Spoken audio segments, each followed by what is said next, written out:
on in. More people. Yeah. It's the harem girls. Yeah, we were doing a cotton ball for him.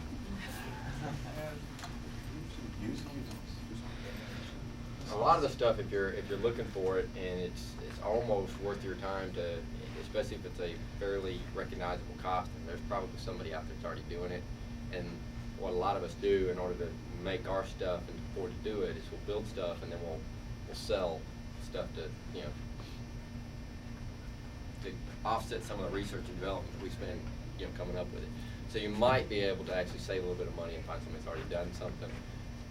Here you are. There's Sid. Sid Grand, ladies and gentlemen. Let's give him a big round of applause. Yeah. I stopped for Starbucks, sorry. That's it. How are you? Hey guys. What's up, man? You got another one? Grab that chair right there. Hold it here.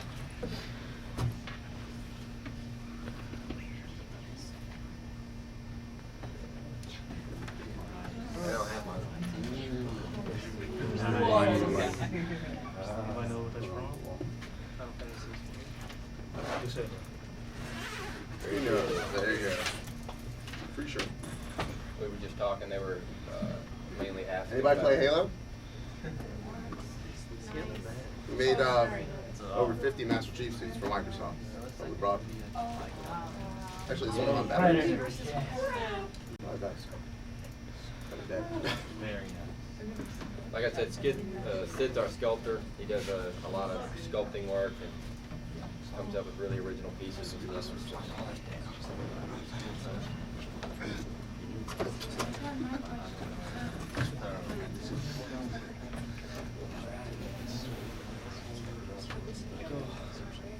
Can y'all see him behind the big head?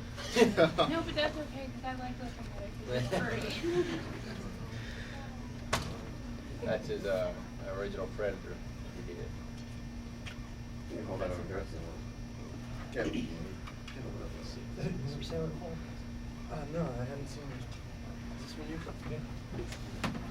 But anyway, like I said, Sid's basically, we're going to start with Sid because he starts with the raw product. Basically what I do is I take stuff that's already out there and improve on it, modify it, and paint it.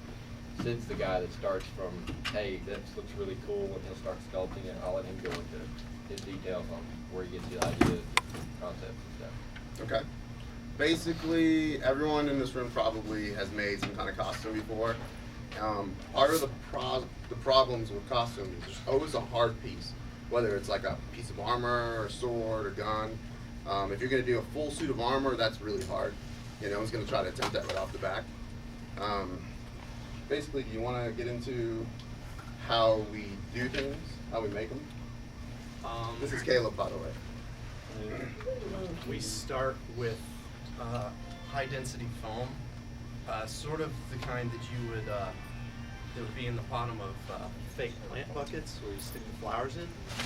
It's like that. We sculpt our pieces out of that, then we make molds of these, and we make hard plastic copies from the negatives. It's basically like if you make a sculpture and make a sculpture out of clay, you're making it out of, we do this stuff's called Trimar 2000. It's an industrial foam. You can sculpt it, you can carve it, you can primer, you can paint on it. What you do with that is basically you make your prototype. It's just like a one-up type deal. If you're just making a one-up for yourself, like you just want to make one kind of helmet, you can sculpt it out of anything. Pretty much I would recommend foam, and then you can pretty much plastic coat it. But what we do, since we're going to put all the effort into making one, is we actually have to make molds, which we can get into that if anyone's really serious and want to learn how to make molds. We can show you all the pretty much tips of doing that. But we make molds and then we cast out our molds so we can make multiples out. If you're going to do all the work in the sculpting, you might as well have the capability to mass produce it if you want to. Yeah. But that's pretty much what we do. Any questions on that? Yeah. Yes, with your molds, like since you're using the foam, what sort of like release agents do you recommend? Basically, there's two types of molds.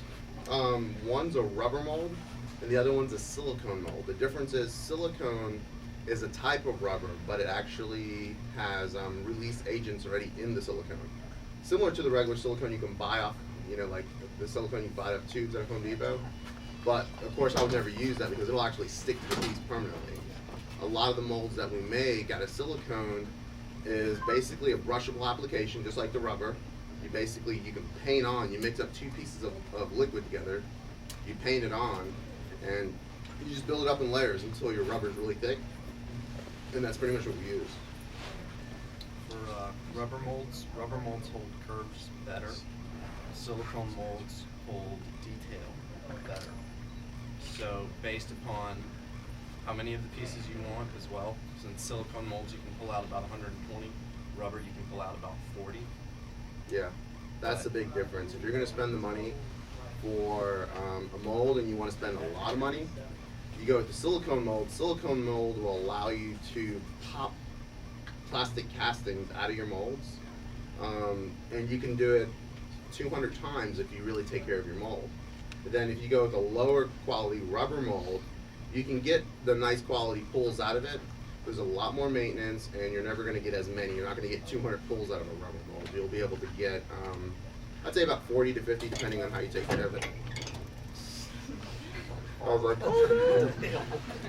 Now, what about fiberglass? Could that be used as a mold? Fiberglass is what we use as what is called a mother mold. A mother mold supports the rubber mold. I wish I brought a mold with me. Let me see that Predator mask. I can kind of give you an example. When I sculpted this Predator mask, it's basically, let's pretend this is actually made out of Bondo. I took cardboard, I got it into the basic shape, I poured, Bondo over. Everyone knows what Bondo is, right? Yeah. Or let's say clay, and I sculpted it with my hands over time. With Bondo, it dries really hard and you have this rough type shape. You can sit there and sand it with power tools, and you can get there with Dremels and do the detail work. After this is ready, I painted on layers of rubber on top of this until the point where it was an inch thick of just this goop of rubber over the whole thing. Now when I look on the inside, I made sure the rubber went around the edges, so that it kind of gave me a point where I knew where the piece stops. Yeah. Now fiberglass is what we use on top of the mother mold, because if I pull that rubber off, it's going to be kind of like a rubber band. It's going to be like a piece of rubber that's going to be flimsy and floppy. Yeah. So before I pull the rubber off, I basically make another shell out of fiberglass. Now this glass layer that you put over this is not supposed to wrap around the undercuts because you'll never get it off. Yeah. It's just to basically like a bowl, like a cereal bowl, and then you have a rubber cereal bowl that boots right into it to keep the rubber at its proper shape so it doesn't distort. Yeah. So at that point, molds are always made with two parts, a hard part and a soft part. The soft part is what gives you the detail, the hard part gives you the support.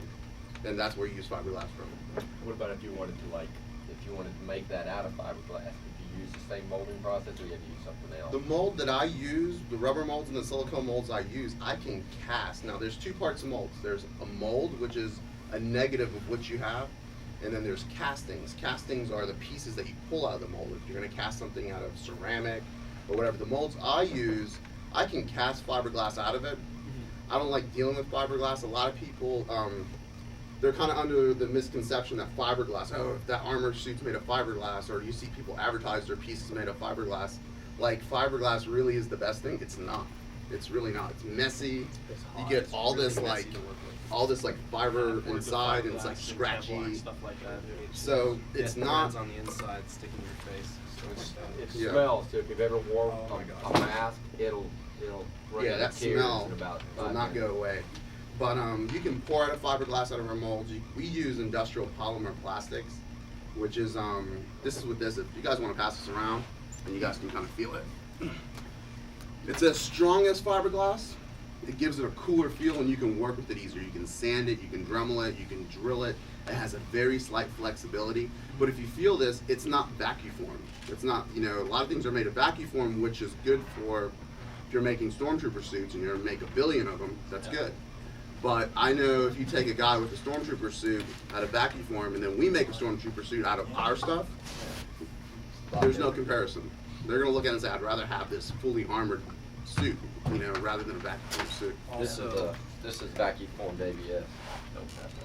Also, the You can feel the polymer difference. that we use is more paintable than ABS plastic that they vacuum form with.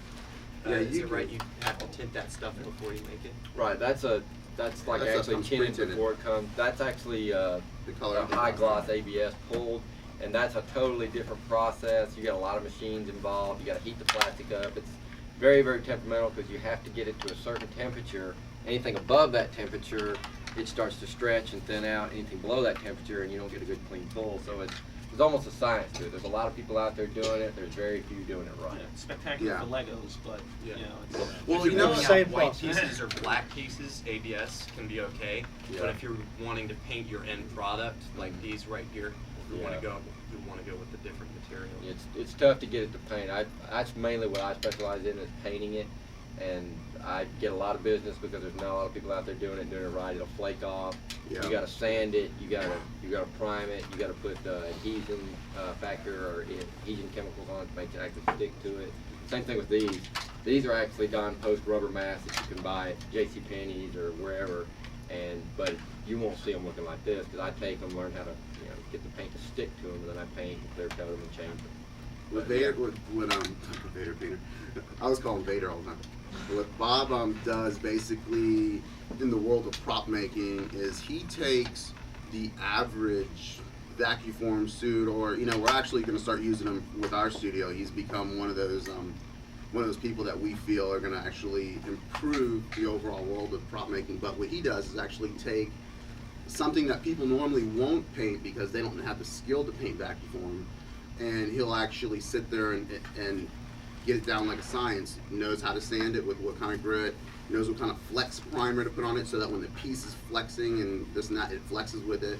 He knows what kind of base coat. He accurately paints it to the actual paint scheme from the movie. He knows how to clear coat it. He knows how to maintain that clear coat in case you ever get scratches or you need to buff it out.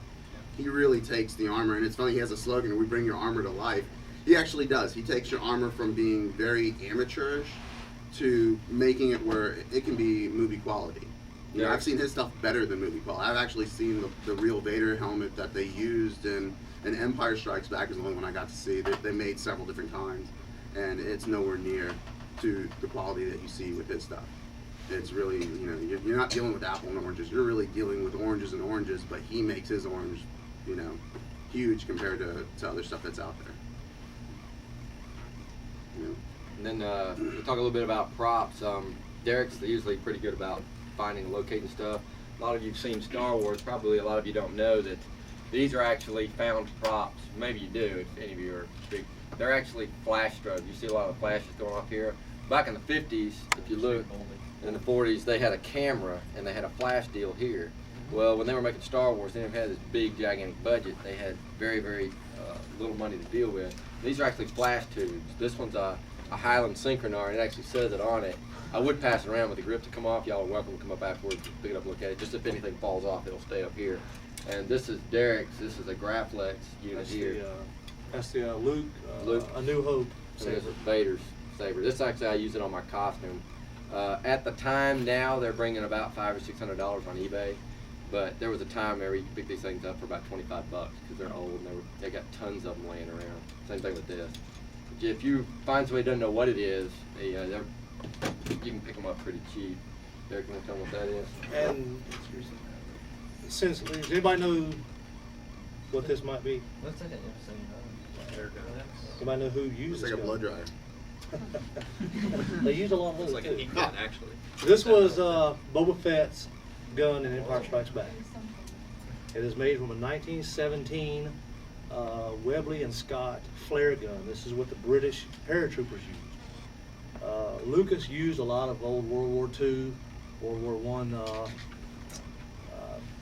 guns, a lot of products from the World War I and II. And they just didn't have that big of a budget, so they just went ahead and recycled everything that they could. And well, this I don't have the correct piece because I can't find it right yet, but that's what it usually looks like. That's what the paratroopers used. And then they took the Graflex, which is the same thing as this, cut it down and put it as his extension. They used all kind of just different Add-on pieces. little what they call greeblies, little connection plugs for electrical connection plugs. I didn't bring any of those with me, but I do have the originals that they used. one of the original scopes that they used. This has been a long time project, just trying to hunt down each little individual piece that they used. You guys can pass this around. It's pretty sturdy. Just don't shoot it. Yeah, How it's hard is not- it to find one of those flare guns now? Yeah, ours is fun one. This is actually, believe it or not a real one. Really? Yes. Get out of Yeah. Yes, sir. here. Wow. Cool. We found one at a gun. Derek and I, we hang around on the weekends and go on these prop hunts sometimes. We found one of these Webleys at a gun show, and it was bringing what, about $600? $950. $950, and that's a lot of money to pay for like a prop. But like I said, when you're wanting to do something authentic, I went ahead and did the same thing with my Vader because I had to have the saber. I mean, there's some companies out there making nice looking sabers, but I decided for the weight and for the way it looks, I actually have two of these. One of them is this one that I actually wear with the costume, and then I've got another one that I actually built an EL blade into and put all the electronics in. It actually lights up. And of course I carry the Master Replicas too, which is a company that produces something as close to a prop as you can get. That's all right. I think he's got something. What's up? How much do you normally spend on average on let's say helmet? With me, the way our studio works, we've gotten to the point where we have a system down where if we were gonna make one full suit of armor, whether it's a Master Chief from Halo or whether it's a RoboCop suit, it costs us $5,000 for one first prototype suit. That pays for my time to sculpt it, that pays for all the materials, it pays for all the studio guys to finish the sculpt to make them look perfect, ready for molds, which we call mold ready. And then it pays for our mold material, which we use top of the line silicone products, which you can go to a site called Smooth On. And Smooth On is one of those websites where you can find thousands of products, everything from making different kind of molds, everything from wax molds to silicone molds, and different kind of casting materials. Casting materials can range to plain white liquid plastic that you can drill and paint, up to clear Lexan plastic, to rubber plastics that have different flexibilities and stuff to them. Smooth On is one of those online sites that you can pretty much get anything from. But basically it starts from sculpting the whole thing, making molds of the whole thing, and then casting your first suit out of your molds and then sanding it, doing all the LEDs, lights, lasers, whatever you're gonna have, painting it with, whatever. If you're just gonna do a single stage paint, or if you're gonna use double stage paints, depending on how you're gonna do it. So it costs us roughly about $4,000 to $5,000 to come up with one suit. So when people or movie companies or video game company contacts us and say, hey, we need one suit, I let them know that it's better in the long run if they choose to order 4 or 5 suits, because the first one's going to be $4,000 or $5,000. Each additional suit after that is about $2,500. The price gets in half because the molds are made. I don't have it in. And afterwards, it's just more easier, pretty much, to cast out of your molds that are already paid for. But helmets normally, like suits, we normally have them on our site for $3,500. We don't sell certain things to the open public just because they were commissioned works from different stores or different retail companies. Microsoft, they ordered, we made Halo just for me and my studio guys. We were like, hey, we're gonna, dress up as Master Chiefs. We all play Halo, and we're gonna wear them at Dragon Con. Once Bungie and Microsoft caught wind of what we were doing, they flew us out to Seattle. They showed us Halo 2 before it came out. They offered us in writing there with their lawyers, hey, we want to give you the licensing for Halo 2 so you can attach Halo, the name, to your armor. I looked over the licensing agreement. I didn't care for it. I was like, hey, it's not worth it for me. I'd rather just make this for me and my friends. And then they called me back 30 days later saying, we want to buy 50 suits from you. So, $250,000 later, for $5,000 a suit, Microsoft has the budget to pay that kind of money. Not everyone does, but at the same time, that's the reason why we never advertise or we don't ever use Halo 2, their font, their name with our armor. When I sell Microsoft stuff, I say, hey, you're buying from Nightmare Armor, so I'm gonna write an invoice saying you bought 50 Nightmare Armor suits. So there's ways around everything, but when it comes to making helmets, how much do we normally charge for helmets? Like $500 for full set. And if you look at motorcycle helmets and you look at high-end motorcycle helmets, you're looking at $700-800 for an Arai motorcycle helmet. Our stuff is just, we don't have the facilities to mass produce thousands and thousands and thousands of helmets. So our price for $500 for a helmet is we have the facilities to maybe make 100 helmets in a year. So it's pricey, but not all of our stuff are our top of the line stuff. We can do Predator mask. If someone wanted to commission us to do a Predator mask, that's like $150. Because we already have the molds. You say, hey, you want one in yellow, you want one in pink, whichever color you want, we'll paint it, we'll sculpt it, we'll cast it, we'll do everything we need to do.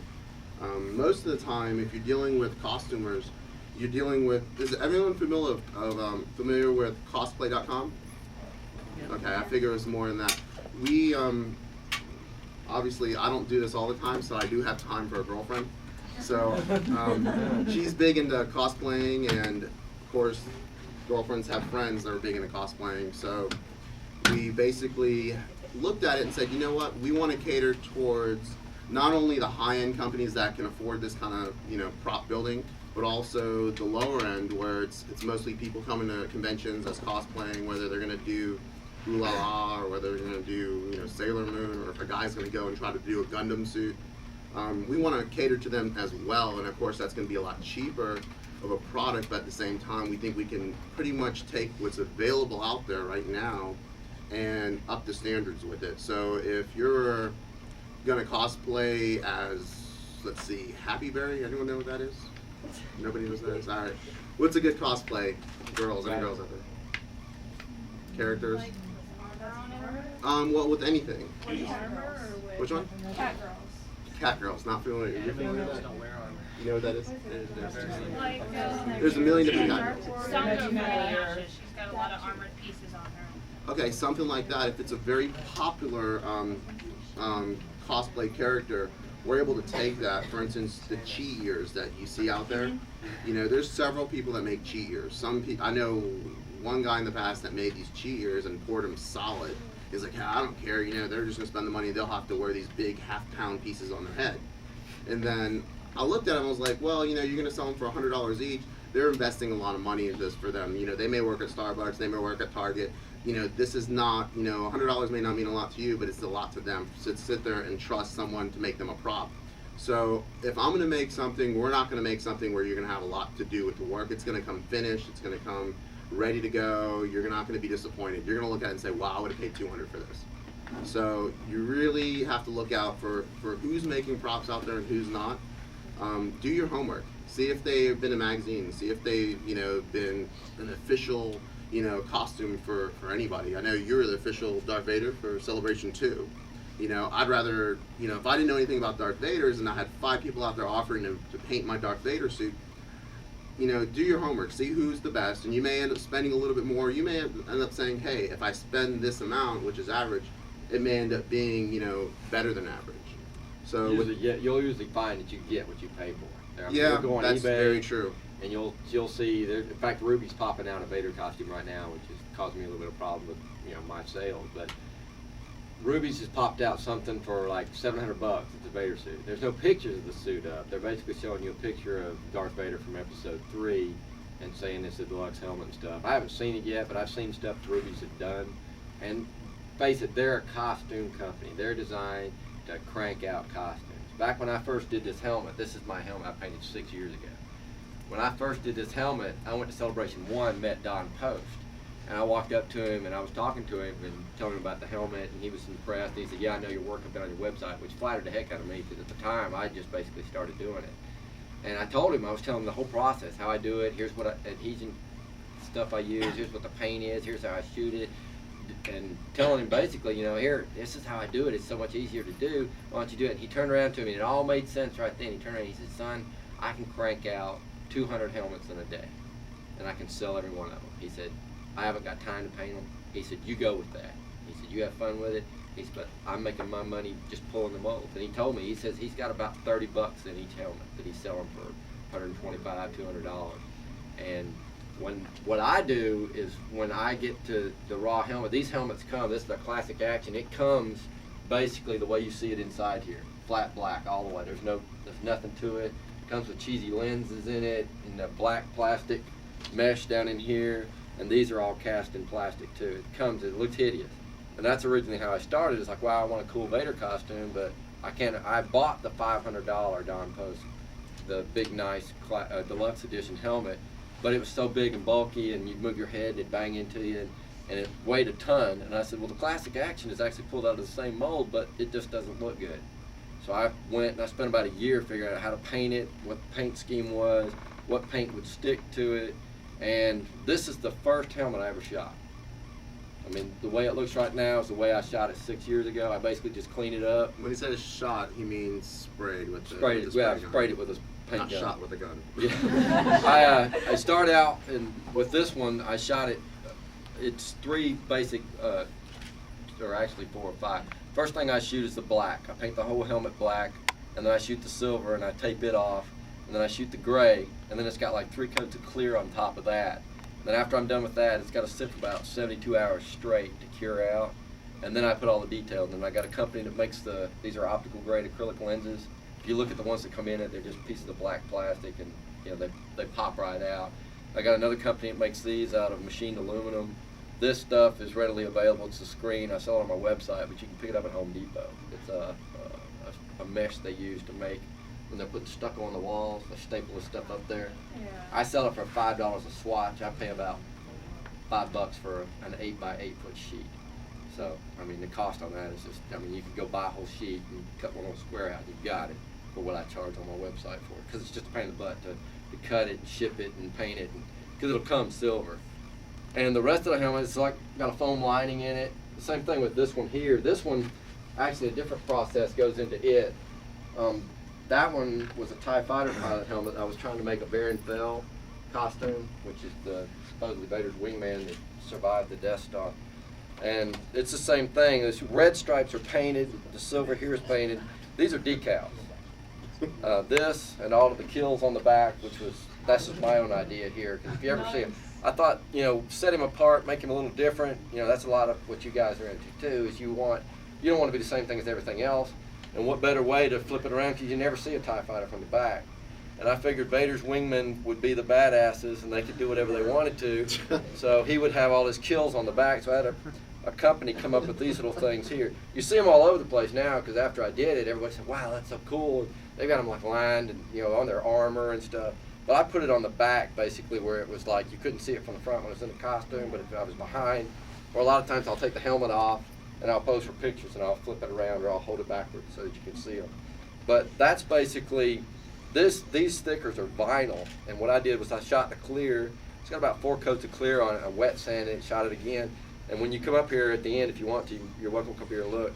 It almost looks like it's painted, because you'll feel you won't feel the stickers themselves there, because it's all wet sanded out. And then cleared stained, over? yeah, cleared over it. Yeah, that's the way to do sometimes. stickers. If you guys are doing pieces of armor or a collar for a suit or a weapon, and you need you want to paint it, but there's a part on there that you don't really want to hand paint. You want to get a decal made or something.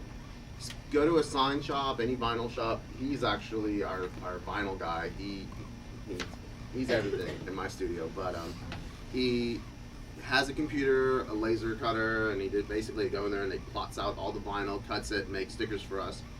But if you're able to do a sticker instead of paint, cool, go with the sticker. If you have to hand paint it, that's cool, as long as you clear coat over it. It helps protect it. I think a lot of people tend to go to Home Depot or wherever they can, and they find makeshift stuff. Hey, this would kind of work. This trash can, if I cut it and had a little piece of plastic, that would work for this piece of armor.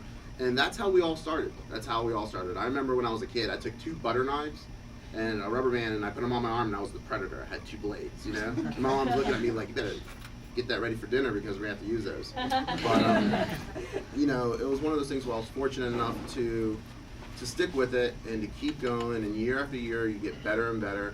And, we're all fans of whatever it is we make, whether it's a costume from an anime character or whether it's a costume from a classic like Star Wars. I was huge into Star Wars, I still am. We don't do Star Wars with Nightmare Armor except for the joint venture that we're doing with Vaderpainter. The reason being is so many people do that stuff. We wanted to do stuff that nobody else does. you know, and that can compare on the caliber of, you know, you see Darth Vader walking through Dragon Con, you're like, wow, you know, that's, you know, an awesome costume. And I think now when Nightmare Armor rolls up with either D-Buys or Halo, this year we're going to have possibly 3 suits of armor from 3 different characters, one of them being in anime. People really recognize our work now. They're like, hey, those are the Nightmare Armor guys, or, you know, that's Halo, or whatever the case may be. But it all started from getting fabric at the fabric store, saying, hey, what's the best kind to use? I know when it comes to cosplay for a lot of girls, if you spend the money, the extra money, the $10 extra per yard for the right kind of fabric, it makes all the difference in the world. It really does. You know, if you sit there and not hot glue pieces on, you say, you know, I'm going to take the 30 minutes it takes to hand stitch this little piece, that helps too. If you want another little tip, go to Walmart and buy an airbrush gun. Buy one of those little $30 aerosol can airbrush guns that only have one kind of a spray, and maybe take all your seams and darken them up. Just go over the fabric and airbrush right onto it. It makes the costume look a lot more three-dimensional, a lot more not so flat. So you get a better lived-in look with stuff. When you're talking about guys and their armor props or their swords, or you know, if they're having to make a shield for Link, you know, from the video game or something from Zelda, you know, sit there and paint it the way you want to, but at the same time, nothing's stopping you from making, let's say you made a shield, nothing's stopping you from making a shield out of foam core. But after you made it out of foam core, go back to Home Depot and buy a little resin kit and a little bit of fiberglass, and go on the inside and fiberglass the inside so that it feels sturdy. It's not going to bend, it's not going to break. And then go buy spray paints, and think when you're dealing with painting things, don't think, okay, I'm just going to spray paint this red, so I just will find what's in the garage.